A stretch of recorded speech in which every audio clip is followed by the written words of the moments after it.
Hey, everybody, welcome back to CPU. I'm Joe Klemczewski with Adam Atkinson. We're in episode 2 of our series on the top 5 things you could do wrong on contest day. This one is to just misread what's happening in your body. So it's contest day. You probably have a coach, or if you don't, you're looking in the mirror, you're trying to determine and assess, how am I doing? Do I need to make any changes?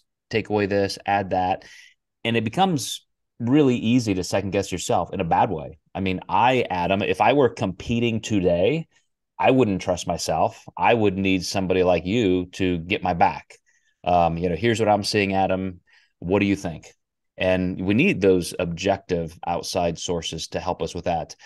But we also have to be ready ourselves. And so I'm curious how you help your clients understand how to communicate that best to you, how not to worry about those things, but to still be objective. I've been lucky with this because I have a gentle tone, and I've been told a lot that I'm really good at keeping people calm on show day.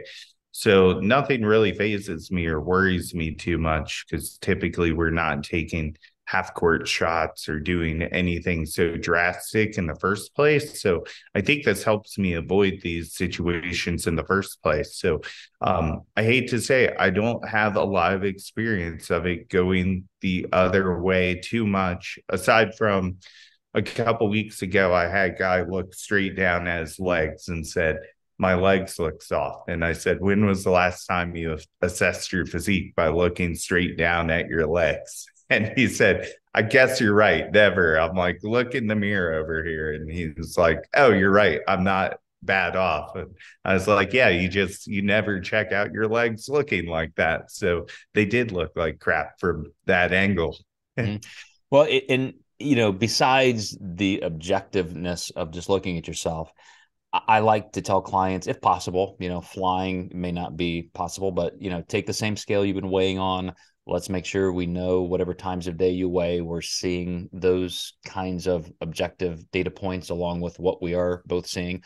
But let's say on contest morning, a client really does look at themselves appropriately, maybe even send you a picture, Adam, and say, dude, like, it's been 2 hours since my last meal. I should be looking this way, and I'm just super, super flat, or I'm spilling over. How do you assess that with them and help them make the right call? Yeah, and I think that's where if you're changing things, people typically don't worry. And I actually had a female client freak out once, and she looked great. She didn't really need anything, and we gave her a couple vitamin C tabs, which were basically placebo. I needed to change something for this person. And she never asked me why I had vitamin C, but that was why, just to kind of get her to calm down. Was it a miracle? Did she look great 5 minutes later? She looked great during and then after she took the vitamin C. Wow, I learned something here. I'm gonna have a trick like that. I'm gonna have my clients take some really exotic, weird things, and I'll say, "Oh, you need one of these and two of those, exactly 36 seconds apart, and it'll be perfect." Yeah, 1000 milligrams did the Yeah. trick. So there are ways, and we're talking about the things you have to avoid, the top 5 things you could do wrong on contest day, and to misread your physique, such as, oh my gosh, I feel a little soft, so maybe it's quote water. I should, stop drinking water. Those are the kind of things when we're describing misreading your physique that are completely avoidable if you just know the context. So I wonder, Adam, how many times you ask a client or you tell a client, like, hey, I need to know exactly when your last meal was, how much water you've had, are you sticking to the plan, are you not? Like, because you have to have that context or you cannot really assess anything that needs to be changed. Absolutely. Yeah. I think with guys, they tend to do this a little more than females do.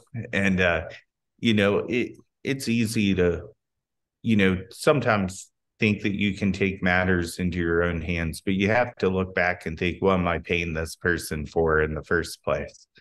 The two best performances I had as a pro both required pretty major physique correction approaches because I'm incessantly a tinkerer.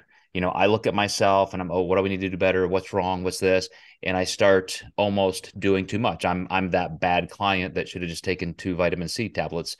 And so I'll overcarb or I'll underdo something else. But when I come back to my senses and I just say, okay, let's objectively consider, like you or your own client, what you've done in the day so far, where you're at, what do you really need?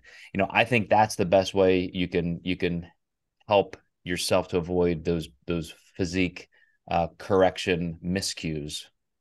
All right, guys, we will see you next time in episode 3 in our series on the 5 worst mistakes you can make on contest day.